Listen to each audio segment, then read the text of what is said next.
October 1992. 8 soldiers enter Cranberry Wilderness on a routine patrol. 6 days later, they're found alive. But 5 are desperate to leave, and 3 refuse to come home. They heard something in the trees, something that's been calling soldiers for decades. This is the classified story the military buried. This is Sergeant Harold Greene's confession. If this story reaches you, subscribe, because you need to hear what happened next.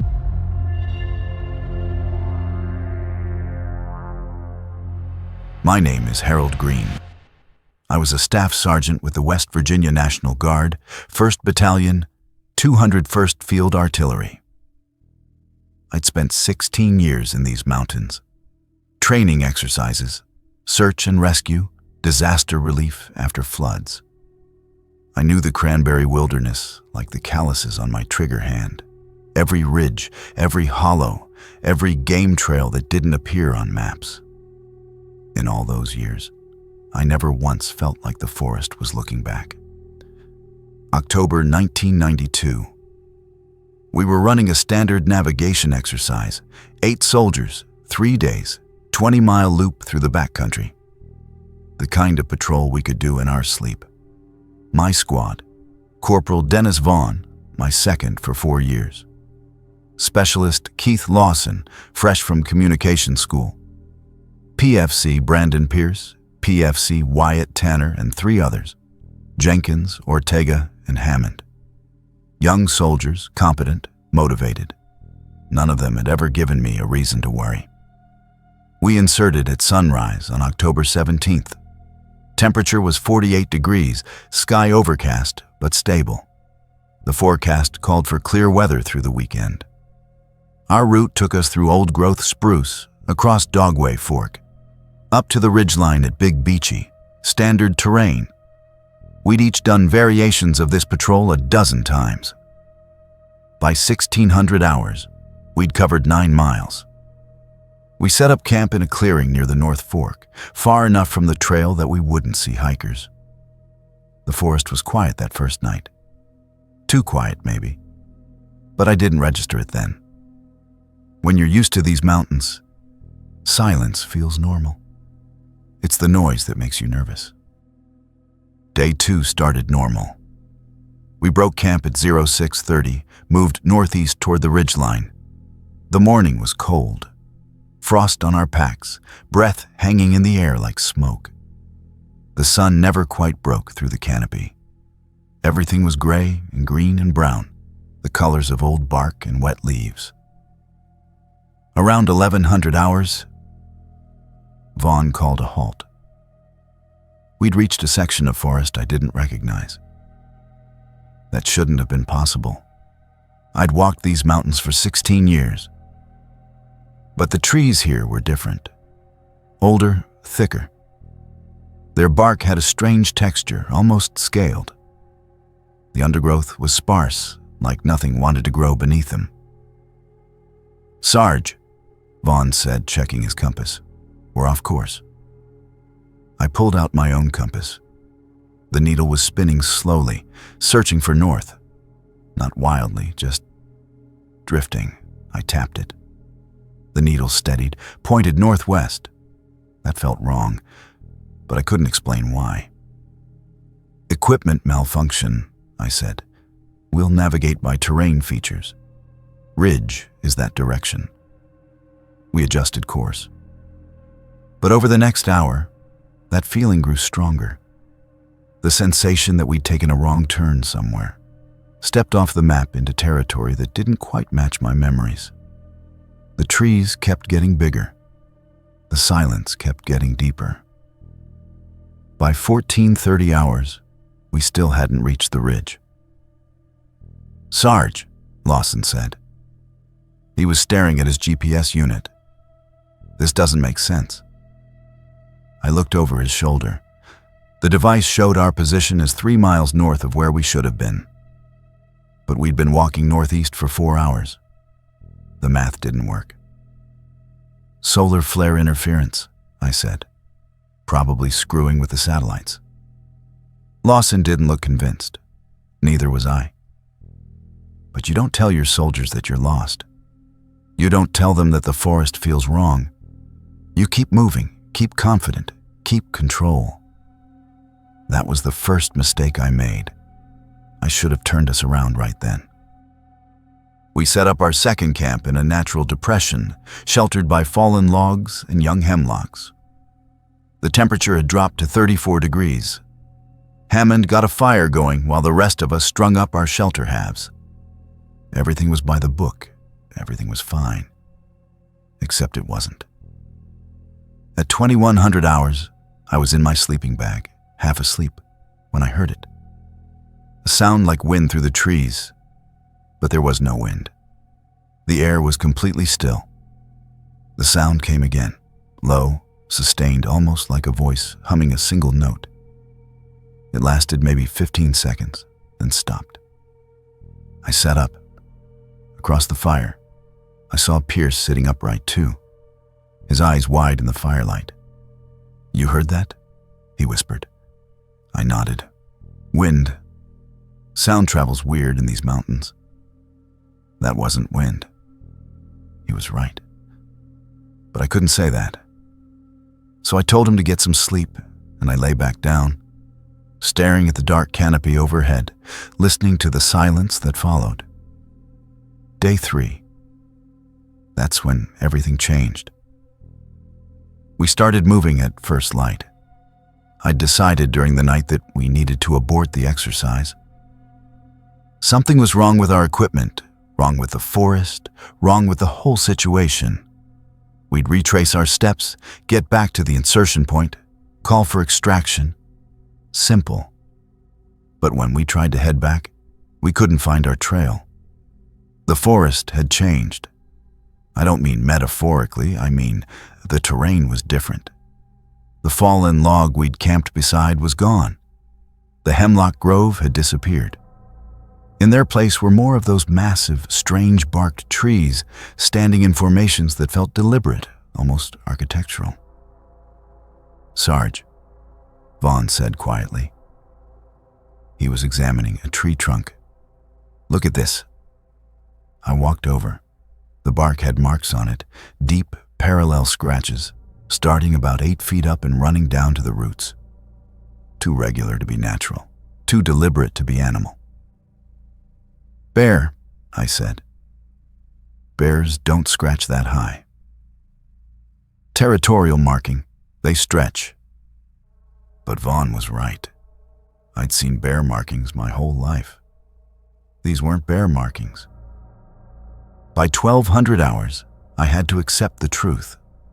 We were lost. Genuinely, completely lost. The compasses still wouldn't settle. The GPS showed us in 3 different locations, depending on which unit you checked. And the forest kept getting stranger. The trees were so massive now that 3 soldiers couldn't reach around their trunks. The canopy was so thick that it was perpetual twilight, even at noon. We stopped to rest. I gathered the squad. "We're going to establish a base camp here," I said.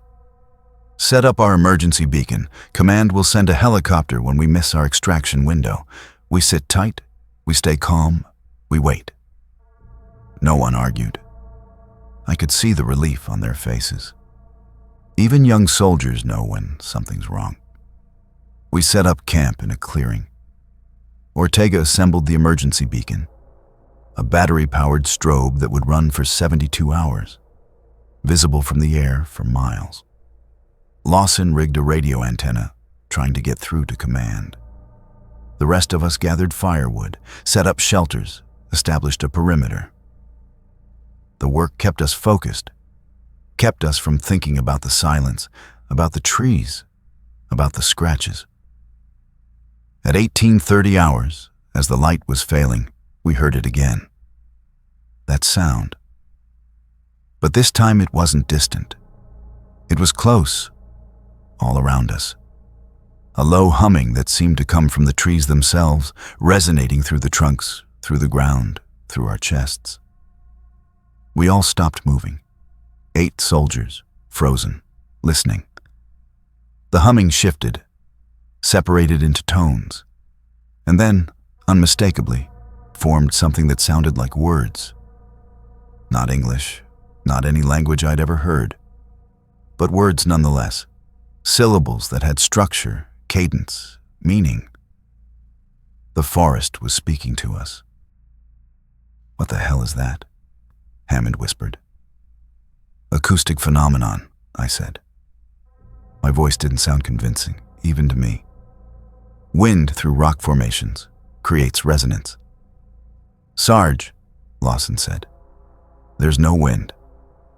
The humming continued for another minute, then stopped as abruptly as it had started. In the silence that followed, I heard Pierce breathing too fast, on the edge of hyperventilating. "Everybody stay calm," I said.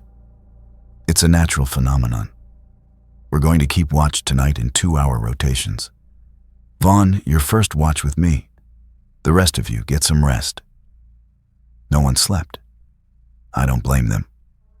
I sat by the fire, my M16 across my lap, watching the tree line. The darkness between those massive trunks was absolute. Our firelight penetrated maybe 20 feet before being swallowed completely. Anything could have been standing just beyond that perimeter, and we'd never know. At 2300 hours, Vaughn leaned close to me. "Sarge," he whispered, "something's been circling us, been watching the perimeter. Every 10 minutes, I see movement at 9 o'clock, then at 3 o'clock, then at 6. Animal. Too deliberate." I'd seen it too. Shadows shifting position, always staying just outside the firelight. But I hadn't wanted to say anything, didn't want to confirm what we were both thinking. That something was studying us. At 0200 hours, the humming started again. But this time it was different. This time it sounded almost melodic, almost beautiful. The kind of sound that makes you want to close your eyes and listen. The kind of sound that makes you forget to be afraid. I saw Tanner stand up, his rifle hanging loose in his hand, his face slack. He was staring into the forest, into that absolute darkness, with an expression I'd never seen before. Not fear, not confusion, something like recognition. "Tanner," I said sharply, "sit down." He didn't respond. He took a step toward the tree line. I grabbed his arm. He pulled away, still staring into the darkness, and I had to physically tackle him to keep him from walking into those trees. He struggled, but not violently. It was like he wasn't really there, like his body was moving on autopilot, while his mind was somewhere else. "Hold him down," I ordered. Vaughn and Pierce grabbed his arms. Tanner blinked, seemed to wake up, looked around at us in confusion. What happened?" "You were walking toward the trees," Pierce said. "I was? Don't you remember?" Tanner shook his head slowly. "I remember. I heard something. A voice. It was calling me." The humming stopped. Tanner slumped, suddenly exhausted. We laid him down by the fire, kept watch on him. But I saw the others looking at each other, saw the fear starting to spread. Whatever was out there, it wasn't just watching us anymore. It was trying to take us. Day 4. We should have been extracted by now. Command should have noticed we missed our pickup, should have sent a helicopter. But the sky remained empty. The radio remained silent, and the forest kept changing. The clearing where we'd made camp was smaller. I was certain of it. The tree line had moved closer during the night. Those massive trunks were now maybe 15 feet from our perimeter, when they'd been 30 feet away at sunset. "The trees are moving," Jenkins said. His voice was flat, emotionless, like he was stating a simple fact. "Trees don't move," I said. "These ones do." I couldn't argue with him. I'd seen it too. But if I acknowledged it, If I confirmed that the forest itself was closing in on us, then I'd have to accept that we were in a situation beyond my training, beyond my experience, beyond anything I could control. At 0900 hours, Lawson got the radio working. Brief, crackling contact with command. Base, this is Sierra 37. We are code yellow. Request immediate extraction, over. Static, then. Sierra 37. Confirm your position. Over. Lawson read off our last known coordinates. More static. Sierra 37. Those coordinates place you 15 miles south of your last checkpoint. Confirm. Over. 15 miles south. Impossible. We'd been walking north for 3 days. Negative, base. GPS malfunction. Request extraction via emergency beacon. Over. Copy, Sierra 37. SAR helicopter inbound. ETA 6 hours. Mark your LZ and maintain radio contact. Over. 6 hours. We just had to survive 6 more hours. But the forest had other plans. At 1400 hours, the humming started again. This time it was louder, more complex. This time it sounded like dozens of voices, all singing the same strange melody. And this time, it didn't stop. Hammond stood up. So did Ortega. They walked toward the tree line like Tanner had, but faster, more purposefully. We grabbed them, held them back, but they fought us with surprising strength. "Let me go," Hammond shouted. "Can't you hear it? It's beautiful. It's calling us home." Home. The word sent a chill through me. This wasn't home. This was a forest in West Virginia. We were soldiers. We had families, lives, responsibilities. This wasn't home. But I could hear it now, too. That melody. And it was beautiful. It made me think of things I'd forgotten. Childhood summers, my grandmother's voice, the feeling of absolute safety. It made me want to close my eyes and follow that sound into the darkness, to find the source, to finally understand. I realized I was standing. Realized I'd taken 3 steps toward the trees. Vaughn grabbed me, shook me hard. "Sarge, snap out of it." I blinked, looked around. 5 of us were on our feet, all facing the forest, all swaying slightly to the melody. Only Vaughn, Lawson, and Pierce seemed unaffected. "Cover your ears," I shouted. We stuffed our ears with cloth and pressed our palms over them. It helped. The sound became muffled, distant. But I could still feel it vibrating through the ground, through the trees, through my bones. 4 hours, Vaughn said, checking his watch. We just need to hold on for 4 more hours. But I knew the truth, even if I couldn't say it out loud. The forest wasn't going to let us leave. Whatever was out there had been waiting, watching, testing us. And now it was taking us, one by one.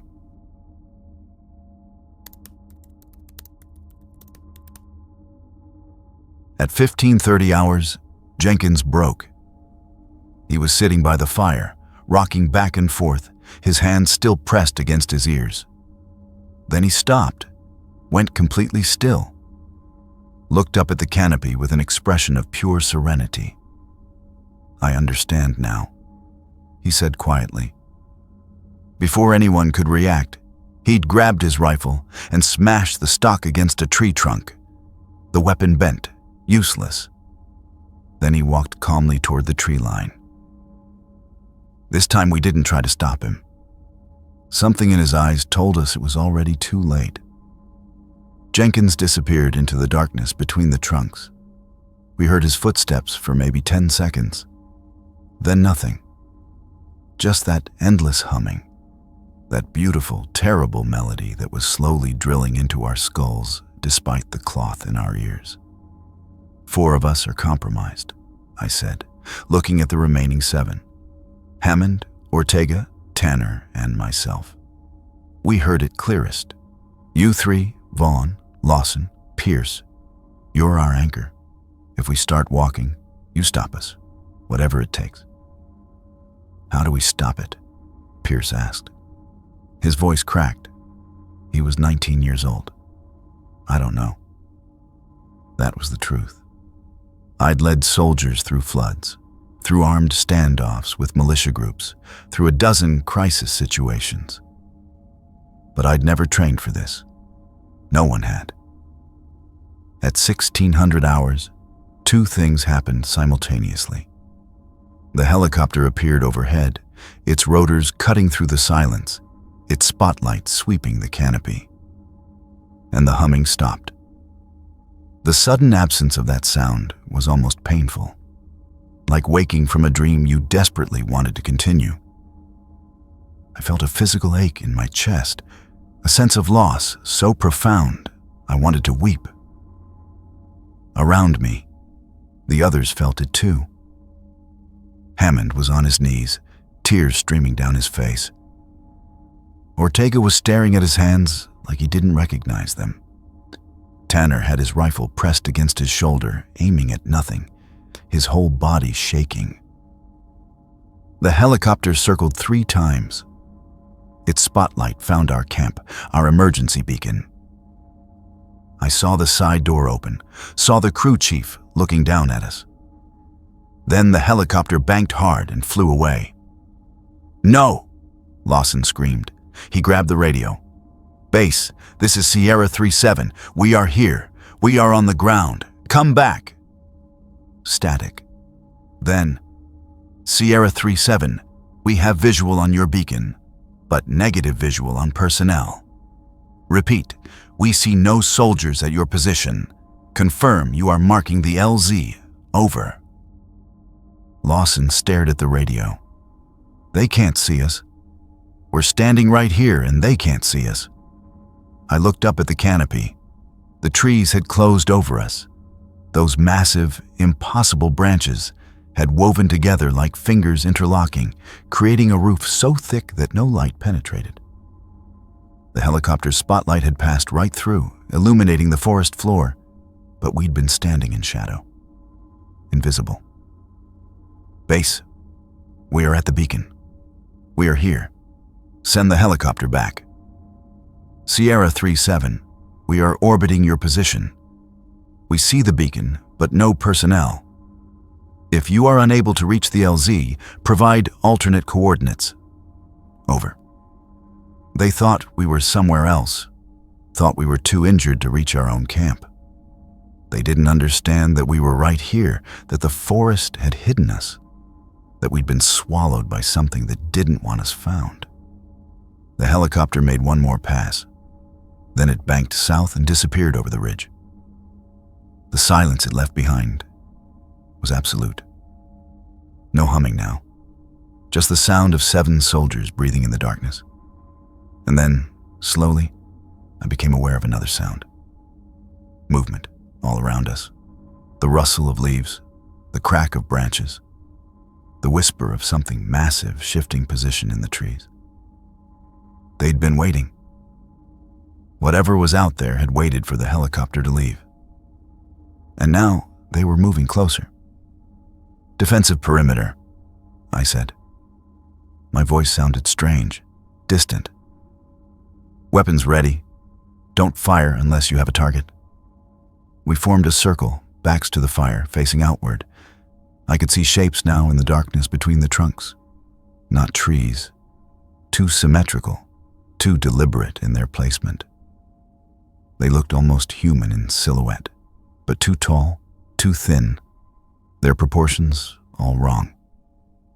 One of them moved forward, just to the edge of our firelight. I got my first clear look. It was nearly 8 feet tall. Its limbs were elongated, its joints bent at angles that shouldn't have been possible. Its skin was smooth, almost translucent, with dark veins visible beneath the surface. It had a face, 2 eyes, a nose, a mouth. But everything was slightly wrong. Eyes too large, mouth too wide, fingers that ended in points rather than nails. It looked at us, not with hostility, with something closer to curiosity, or perhaps recognition. Then it opened its mouth and sang. The sound that came out wasn't human. It was the same melody we'd been hearing for days, but now I could see the source. Could watch that too wide mouth forming syllables that bypassed language entirely and went straight into the primitive, animal part of my brain, and that wanted nothing more than to follow that voice, wherever it led. Hammond stood up, dropped his rifle, started walking toward the creature. Vaughn grabbed him, wrestled him to the ground, but Hammond was strong, stronger than he should have been, and he broke free. He walked right up to that thing, stopped 3 feet away, stared into its eyes. The creature reached out one elongated hand and touched Hammond's face. Hammond smiled, the most peaceful smile I'd ever seen. Then they both turned and walked into the forest.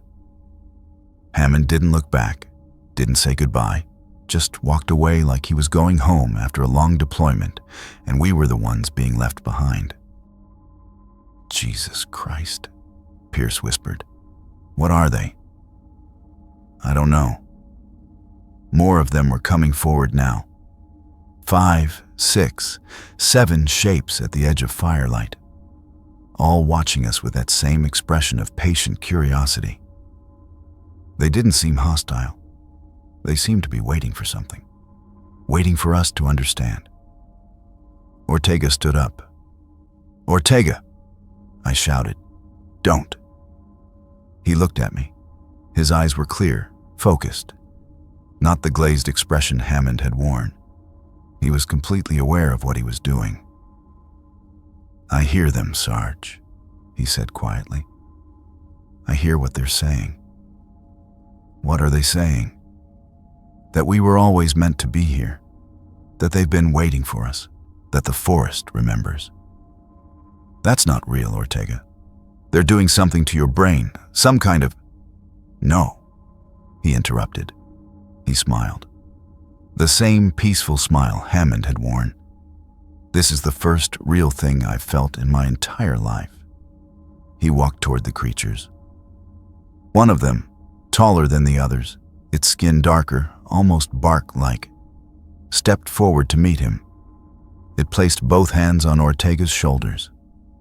I saw Ortega's expression change, saw something like understanding or revelation cross his face. Then they walked away together into the darkness. 5 of us left, 5 soldiers in a forest that was trying to take us one by one. We need to run, Pierce said. Now. We need to run. Run where? Vaughn asked. We're lost. We don't know which direction to go. And they're all around us. He was right. The creatures had formed a loose circle around our camp. Not blocking us in, they weren't aggressive, but present, watching, waiting. Tanner stood up. No, I said. Tanner, sit down. He looked at me. I'm sorry, Sarge, but I have to know. Know what? What they are, where they came from, why they're here. He smiled apologetically. I've always been the curious type. He walked toward the nearest creature. It was smaller than the others, almost delicate in its movements. When Tanner reached it, the creature tilted its head, studying him. Then it sang a single note. High, clear, achingly beautiful. Tanner laughed. Just a short, surprised laugh, like he'd heard the punchline to a joke he'd been puzzling over his whole life. He followed the creature into the forest. 4 of us, Vaughn, Lawson, Pierce, and me. We sat by the fire as the night deepened, as those creatures continued their patient vigil at the edge of our light. They didn't come closer, didn't need to. They could wait. They'd been waiting a long time already. But we're a few more hours. Why aren't they taking us by force? Pierce whispered. They could. We saw how strong Hammond got. They could overpower us easily. Because they don't need to, Vaughn said. He was the calmest of all of us, his voice steady. They're not predators. They're not hunting us. They're calling us. Then why can't we resist? Because part of us doesn't want to. That was the truth I'd been avoiding. The melody wasn't forcing us. It was offering us something. Peace, belonging, an end to whatever struggles and fears and responsibilities we carried. And some part of us, some deep, tired part, wanted to accept that offer. I'd been a soldier for 16 years. I'd spent my adult life following orders, maintaining discipline, pushing through discomfort and fear. I'd never once questioned whether it was worth it. But sitting there in that firelight, listening to that melody at the edge of hearing, I felt the weight of all those years. The accumulated exhaustion, the damage that constant vigilance does to a person. The creatures were offering rest. True rest. The kind you can't find in the normal world. And God help me, I wanted it. At 0300 hours, I realized I was standing. Realized I'd taken 2 steps toward the tree line. Vaughn had my arm, was pulling me back. But I fought him. Not violently. Just persistently. Like I was sleepwalking and he was trying to wake me. Sarge, don't. Please. I'm tired, Vaughn. I know. But you can't go. We need you. Do you? Do any of you really need me? You're competent soldiers. You know what to do.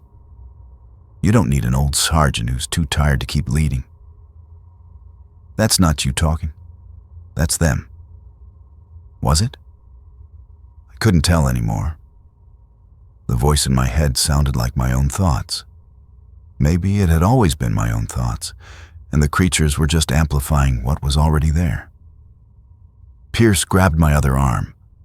Together, they dragged me back to the fire, forced me to sit. I didn't resist, didn't have the energy. I just sat there, staring at those shapes in the darkness, listening to that melody that promised everything I'd ever wanted. Day 5, or maybe day 6. Time had started to blur. The sun never quite rose. The canopy was too thick. So we lived in perpetual twilight, our circadian rhythms destroyed, our sense of reality eroding. Pierce was next. He didn't fight it, didn't try to run or resist. He just stood up in the middle of what might have been morning, looked at Vaughn and me and said, "I'm sorry." Then he walked into the forest. One of the creatures met him halfway, took his hand like a parent meeting a child after school, and led him away. 3 of us left. At what might have been noon, Lawson finally got through to command again. The radio had been dead for hours, but suddenly it crackled to life.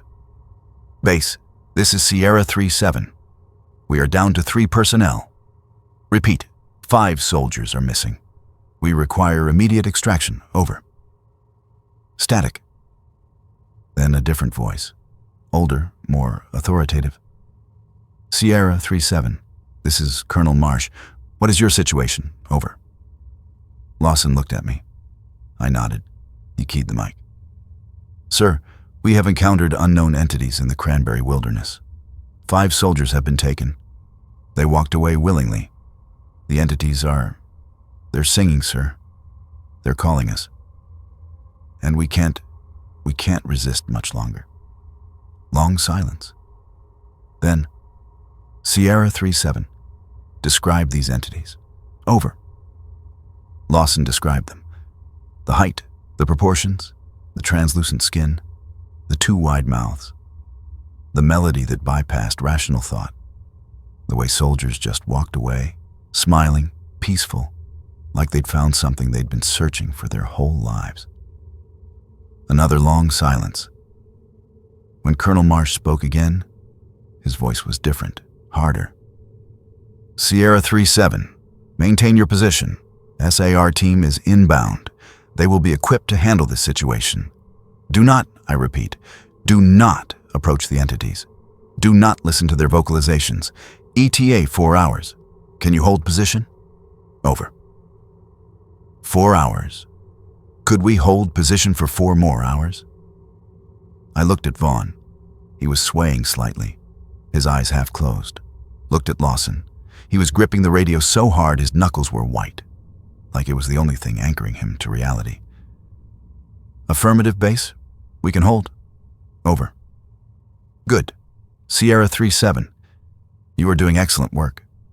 Stay strong. Help is coming. Base out. The radio went dead. We sat there in the twilight, 3 soldiers surrounded by creatures that wanted nothing more than to take us home. And the melody kept playing, and the forest kept singing. And I felt my grip on reality slowly, inevitably, slipping away. Vaughn stood up. "Dennis," I said, "don't." He looked at me. His eyes were wet. "Sarge, I can't do this anymore. I'm not strong enough." "You are. You're the strongest soldier I know." "I'm not." He smiled sadly. "I've been pretending my whole life. Pretending I'm brave. Pretending I'm confident. Pretending I have my shit together. But I don't. I never did. And I'm so tired of pretending." One of the creatures stepped forward, the tall one with bark-like skin. It reached out its hand. Vaughn took it. "I'm sorry, Sarge," he said. "But they're not taking us. They're saving us. And I need to be saved." He walked into the forest, his hand in that creature's hand. And I didn't try to stop him, because I understood. God help me, I understood completely. 2 of us left, me and Lawson, and the SAR team was still 3 hours away. I didn't think we'd make it.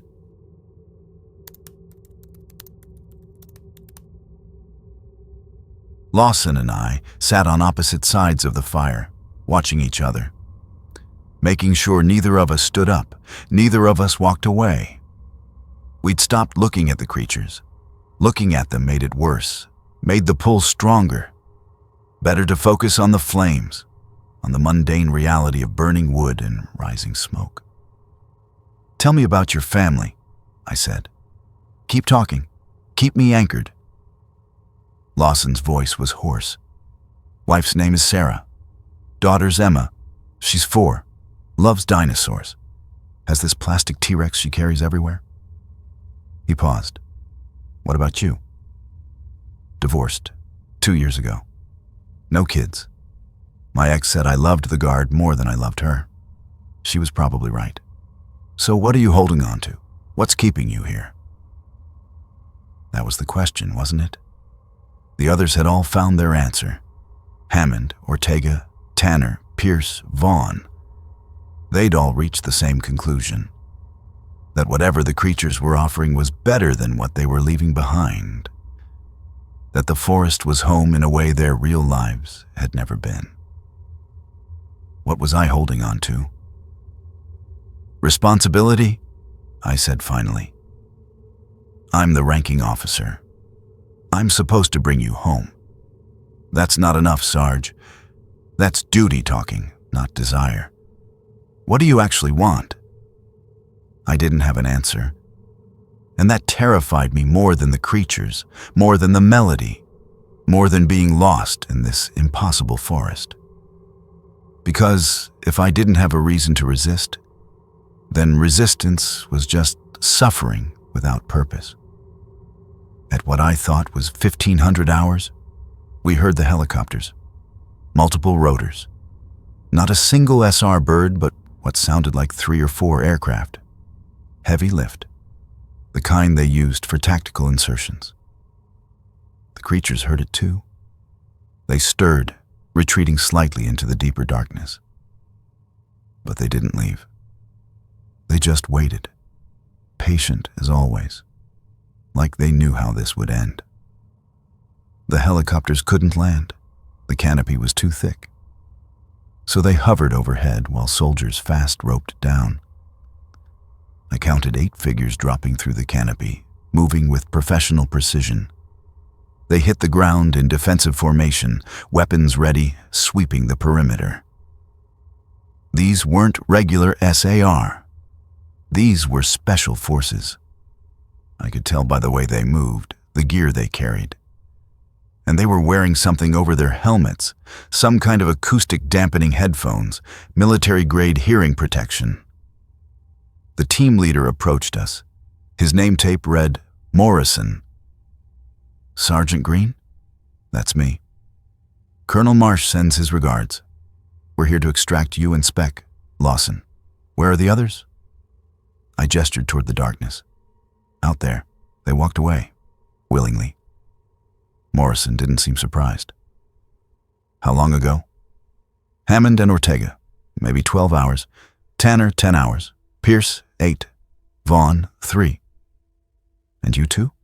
Why didn't you go? We resisted. Good. That means you're coming with us. As for the others.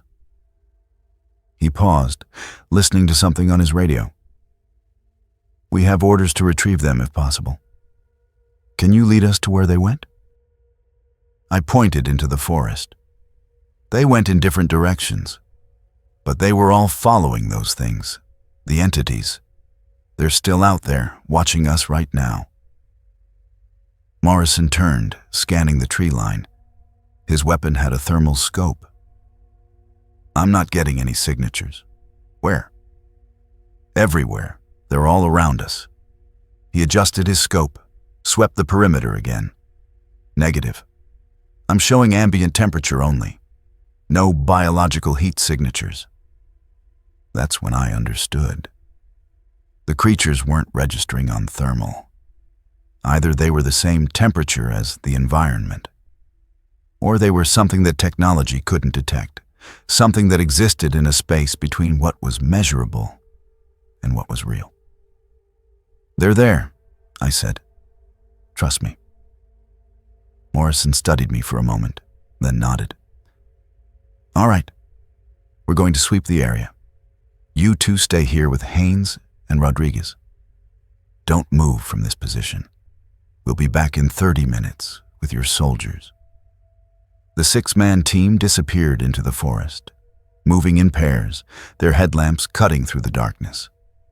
Lawson and I sat by the fire with our 2 guards, listening to their radio chatter fade as they pushed deeper into the woods. 10 minutes passed. 15. Then the radio crackled. Morrison to base. We've located 3 of the missing soldiers. They're sitting in a circle, not moving, not responding to commands. Are they injured?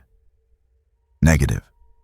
They appear physically sound, but they're not acknowledging our presence. It's like they can't hear us. Can you move them? A pause. Attempting now. We heard shouting over the radio. Morrison's voice, sharp and commanding. Specialist Tanner, on your feet. That's an order. Silence. Then, they're smiling, all 3 of them. They're just sitting there, smiling at us. And now they're singing. The same melody. Bass, we need to extract immediately. My team is starting to... The radio cut out. Haynes grabbed his mic. Morrison, report. Morrison, do you copy? Static. All teams, report status. Nothing. Just the hiss of dead air. Rodriguez stood up, his weapon raised. We need to pull back to the extraction point, now. But Haynes was listening to something on his headset. His expression changed. Negative. Command says we hold position. Another team is inbound. Another team? Morrison's team just went dark. We have our orders. We waited. 20 minutes. 30. The radio remained silent. No word from Morrison's team. No word from command about the inbound support. Just the 4 of us, sitting by that fire, surrounded by a forest that had already claimed 5 of my soldiers, and now possibly 6 more. Then Haynes stood up. His movements were slow, dreamlike. He removed his helmet, pulled off the acoustic dampeners, let them fall to the ground. "Haynes," Rodriguez shouted. "What are you doing?" Haynes smiled. "Can't you hear it? It's beautiful." He walked into the forest. Rodriguez started after him, but I grabbed his arm. "Don't. You'll end up the same way." "I can't just let him. There's nothing you can do." Rodriguez stood there, trembling, watching his teammate disappear into the darkness. Then he slowly turned to look at me and Lawson. "How long have you been here?" 6 days, maybe 7. "And you're still resisting. How?" "I don't know." That was the truth. I didn't know why Lawson and I were different. Why the melody that had claimed 6 of my soldiers and at least 2 Special Forces operators couldn't quite take us. Maybe we were more stubborn. Maybe we had stronger reasons to live. Maybe we were just lucky. Or maybe, and this thought chilled me, the forest was saving us for last, letting us watch everyone else leave, letting the isolation and despair break us down, so that when we finally walked away, we'd do it with complete understanding of what we were accepting. Another helicopter overhead. This one stayed high, didn't attempt insertion. A loudspeaker crackled to life. "Attention ground personnel. This is Colonel Marsh. We are declaring the area under military quarantine. All teams extract immediately to designated LZ coordinates. Repeat, all teams extract immediately." Rodriguez grabbed his radio. "Sir, this is Rodriguez. We still have 11 personnel unaccounted for. We can't leave them." "Rodriguez, those personnel are not extractable. They are considered lost. You will extract with the 2 remaining soldiers from Sierra 37. That is a direct order." "But sir," "That is a direct order, Sergeant. If you do not comply, you will be listed as deserter and court-martialed. Extract, now." Rodriguez stared at the radio, then at me. "They're giving up on them. They're just leaving them here." "They've done this before," I said quietly. "What?" Colonel Marsh knew what we were dealing with. He knew immediately when Lawson described it. He's encountered this before, and he knows there's no bringing them back. The extraction was fast and efficient. Rodriguez fired a flare. A helicopter descended, dropping a rescue basket through the canopy. They hauled up Lawson first, then me, then Rodriguez. As I rose through the trees, I looked down at our camp, at the fire still burning, at the shapes gathering in the darkness around it. And I saw them. All of them. Hammond, Ortega, Tanner, Pierce, Vaughn. They were standing in a circle, holding hands with the creatures, swaying gently to that melody. They looked up at me as I ascended, and they smiled. Not the glazed, empty smile of someone brainwashed, the genuine, peaceful smile of someone who'd found exactly what they'd been searching for. Part of me wanted to drop back down, to join them, to finally stop resisting and accept the peace they'd found. But I didn't. I let the basket carry me up through the canopy, into the harsh light of the real world, into the helicopter full of grim-faced soldiers who wouldn't meet my eyes, into the reality I'd chosen to keep living in, even though I wasn't sure anymore why I'd made that choice. They took us to a military facility I'd never heard of, deep in the mountains, far from any base I knew. We were separated immediately. Medical evaluation, psychological screening, debriefing, days of questions, examinations, tests. They wanted to know everything about the creatures, about the melody, about why Lawson and I had resisted. I told them everything. What else could I do? On the 4th day, Colonel Marsh visited my cell. Yes, cell. That's what it was, even if they called it a secure recovery room.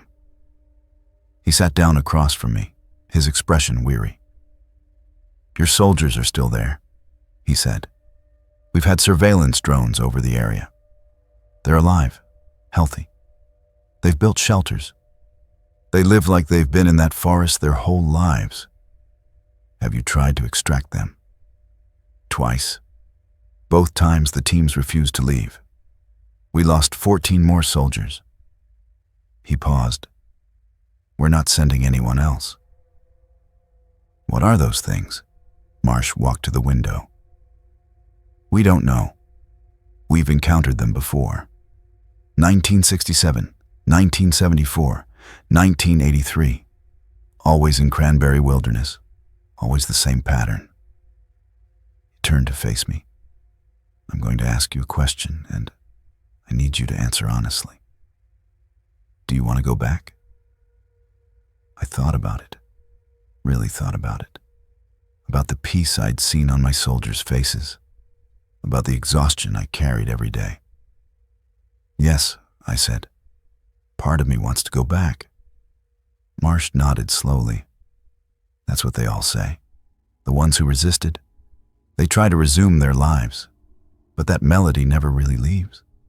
It's always there, calling them home." "What happens to us?" "You'll be discharged, medical disability, full benefits, but you'll be monitored. If you attempt to return to the Cranberry Wilderness, you'll be detained. And you won't talk about this. You'll tell everyone it was a training accident." He moved toward the door, then paused. "For what it's worth, Sergeant Greene, you've lasted longer than most. 8 years. 8 years? Colonel, we were extracted 4 days ago." Marsh looked at me with something that might have been pity. "Sergeant, you were extracted on October 24th, 1992. Today is March 17th, 2000.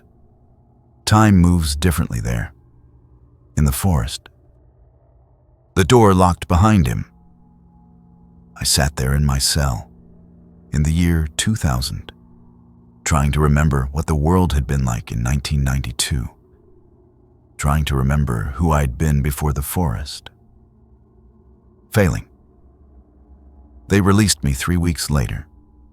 Discharge papers, back pay, a bus ticket to Charleston. The world had changed. Technology I didn't recognize. News about events I'd never heard of. 8 years gone. I tried to adjust, got an apartment, found work as a security guard, went through the motions of living. But the melody was always there. Quiet, distant, but present. Lawson lasted 6 months. I heard through VA channels. He'd told his wife he needed to go camping, drove to Cranberry Wilderness. Never came back. His wife called me, desperate. I lied, said I had no idea where he'd gone. But I knew he'd answered the call. He'd gone home. 25 years later, I still hear it. Every night, every morning. It's gotten louder recently. More insistent, like it knows I'm weakening. I'm 62 now, retired, living alone outside Charleston. Yesterday, I drove past the entrance to Cranberry Wilderness. Didn't mean to. My car just ended up there. I sat in the parking lot for 3 hours, staring at the trailhead. I could walk in right now, find my soldiers, find the peace they found, stop fighting. But I won't, not today, because someone needs to remember. Someone needs to tell this story. Someone needs to warn others. The forest is still there. The creatures are still there. My soldiers are still there. And every day people hike into Cranberry Wilderness. Most come back, but some don't. And the ones who don't aren't lost. They're not dead. They're home. I'm telling you this because you need to know. If you ever find yourself in those mountains, if you ever hear singing in the trees, if you ever feel something calling you deeper, run. Don't think. Don't try to understand. Just run.